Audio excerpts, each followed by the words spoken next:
di ako diri sa padung ko diri sa train station. Dool ra ni diri ila si Edeline, pero naghuwat ko sa text ni Edeline kay sayang pud no kay akong kuhaon nagahong sunscreen, but eventually she's not yet replying in my text and my chat and calls. Maybe they are outside for something, I don't know, because last night she didn't reply. Oh, she didn't chat me if whatsoever. Oh my gosh. And morning, I don't know. Amot bitaw asal si Edeline, parang awa mo na. Mag-reply ka na. Kanina pa sana ako, 2:00 na ngayon. Ganina ra unta ko mo adto sa boarding house, pero hasa si Jang gihapit dire.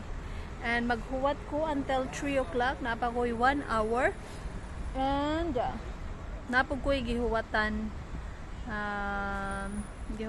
nga tao. Nag-chat na ko pero wa pa'y reply, wa pa pud ko gisin. And I hope everything goes well. Charot. Nari nga na. Agawang tato nga na feed. Nakatinga ko kung sa'y nagdikit-dikit sa akong panit. This is the tattoo di ay. Wa na ko gikuskus gaina. I thought it easily remove. But wala. Hopefully mag-na feedback ron. And Edeline, shout out, where are you? Please.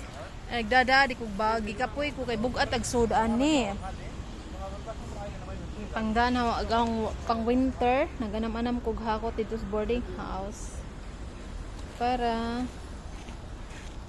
so anything happened, I am ready. And this is our view. Oo na si John. Huwag na yung muling food. Ha? Huwag na yung dagang iro. Labi batug. Kaso, how can we? Saan man na ito pagkatug no? Nga naman ta diri. Kawaton pala maning atong kuan. Dere ko kagubang bench is init pa siya. And sobra na kainit.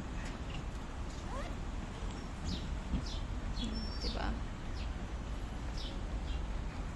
Sana man na. Wara.